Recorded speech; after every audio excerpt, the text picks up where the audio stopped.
देश भर से हर रोज अलग अलग कई तरह की खबर सामने आती है, जिसको देखने और सुनने के बाद लोग सोचने पर मजबूर हो जाते हैं। गौर करने वाली बात यह है कि कई खबर ऐसी होती है जिसका असर दूसरों की जिंदगी पर भी पड़ता है। हमारे देश के अलग अलग हिस्सों से प्रॉपर्टी विवाद की खबर भी सामने आती है। हालांकि इन मामलों में लगातार इजाफा देखने को मिल रहा है। इस विवाद से जुड़े ऐसे मामले सामने आते हैं जिसको देखने के बाद यकीन भी कर पाना मुश्किल होता है। कभी कोई बेटा अपनी मां की हत्या संपत्ति के लिए कर देता है, तो कभी कोई बेटी इस तरह की घटना को अंजाम देती है। कभी कोई पत्नी अपने पति को निशाना बनाती है, तो कभी कोई पति अपनी पत्नी को ही मार डालता है। उत्तर प्रदेश में भी इस तरह की घटना बढ़ती जा रही है, जहां लोग प्रॉपर्टी के लिए एक दूसरे के खून के प्यासे हैं। कहते हैं कि संपत्ति और पैसा ऐसी चीज है जो दुश्मन को दोस्त बना सकती है, तो दोस्त को दुश्मन भी बना देती है। इसमें अंधे लोग ये भूल जाते हैं कि कौन अपना और कौन पराया है, और हम जो कदम उठाने जा रहे हैं उसका अंजाम आगे क्या होने वाला है, क्योंकि कहते हैं गलत का अंजाम भी गलत ही होता है। नमस्कार, आप देख रहे हैं कैपिटल टीवी उत्तर प्रदेश और मैं हूं आपके साथ दिव्या सिंह। इस खास प्रोग्राम पर्दाफाश में आपका स्वागत है। पर्दाफाश में आज पर्दा उठाएंगे उस हैवान पति की हैवानियत से जिसने प्रॉपर्टी के लिए अपनी पत्नी की जान ले ली। बताएंगे कि कैसे एक औरत कैंसर जैसी गंभीर बीमारी से तो लड़कर जीत गई, लेकिन अपने पति की हैवानियत की वजह से अपनी जिंदगी हार गई। तो चलिए शुरुआत करते हैं। आलीशान बंगला बन गया खूनी महल।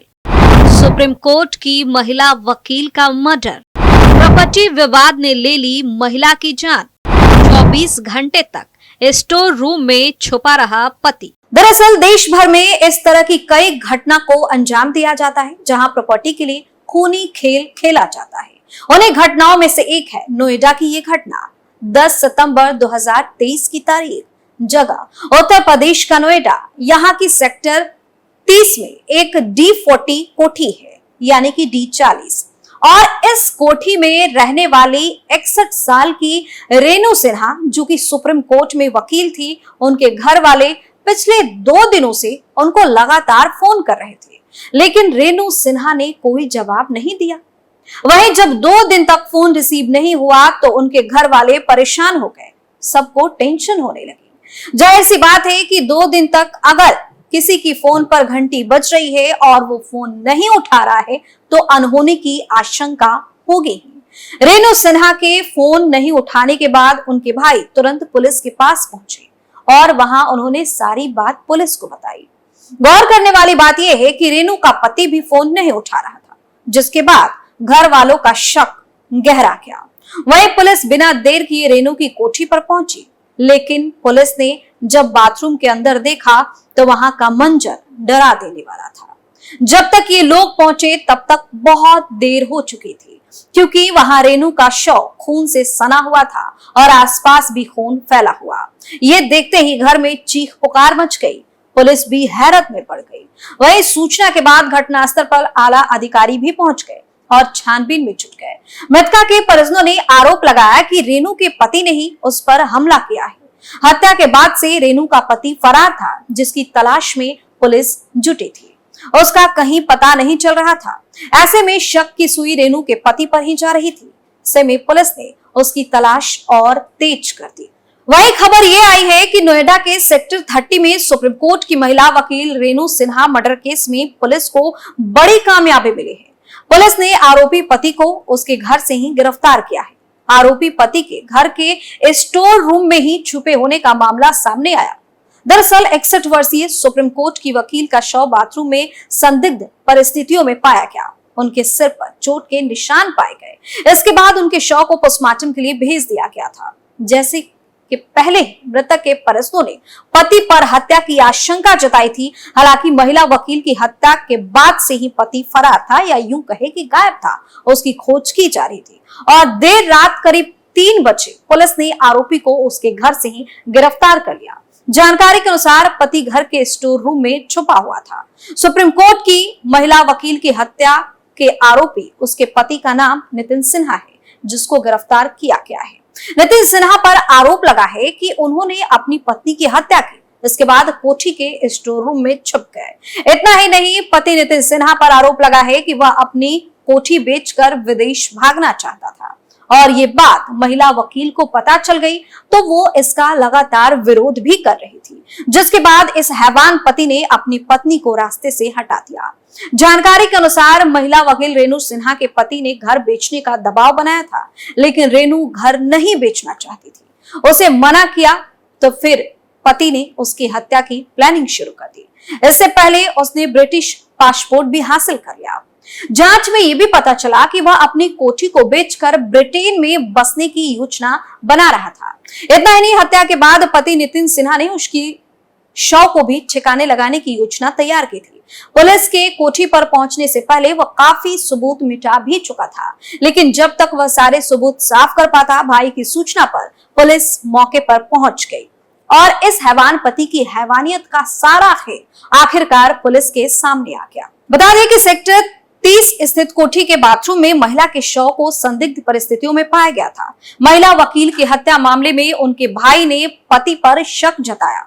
हालांकि घटना के बाद से ही पति नितिन सिन्हा फरार बताए जा रहे थे। पुलिस उनके लोकेशन के आधार पर तलाश कर रही थी और पुलिस को घर में उनके छुपे होने का संदेह भी हुआ। इसके बाद कोठी को छाना गया तो वह स्टोर रूम से बरामद हुए।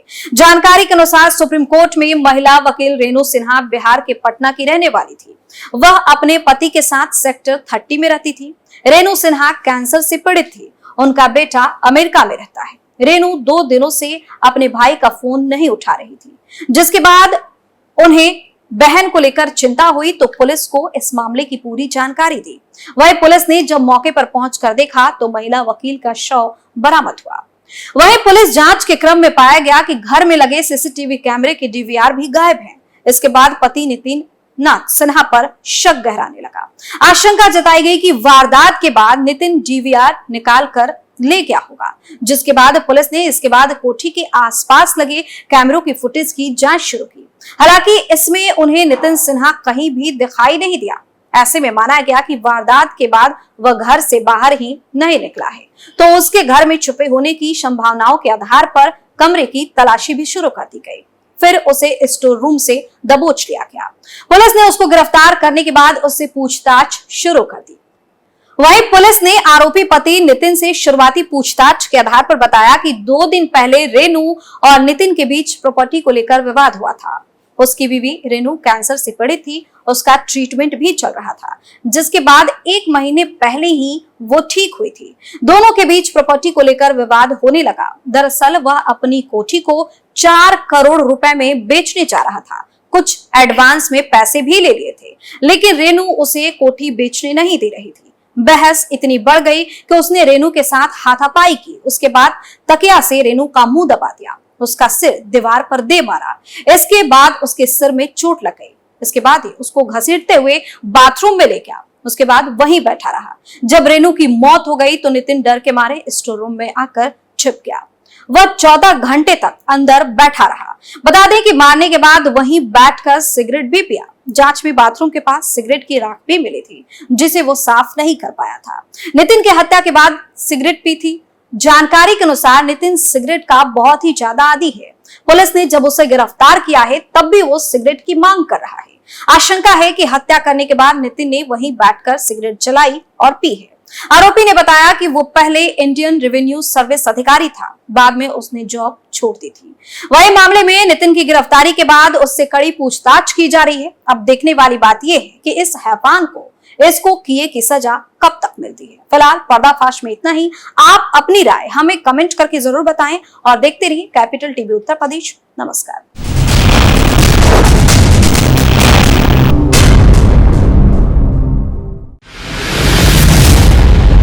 मैं राजनीति करता नहीं, पर राजनीति को बहुत गहरे तक समझता हूं। मैं लोगों के बीच रहता हूं, लोगों के मन को अच्छे से जानता हूं।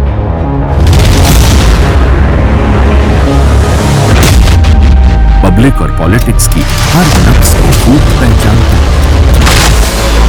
संघर्ष की सियासत से सत्ता के सिंहासन तक मैं हर खबर से खरा सच निकालता हूं। ना कोई दौड़, ना कोई रेस। कैपिटल टीवी उत्तर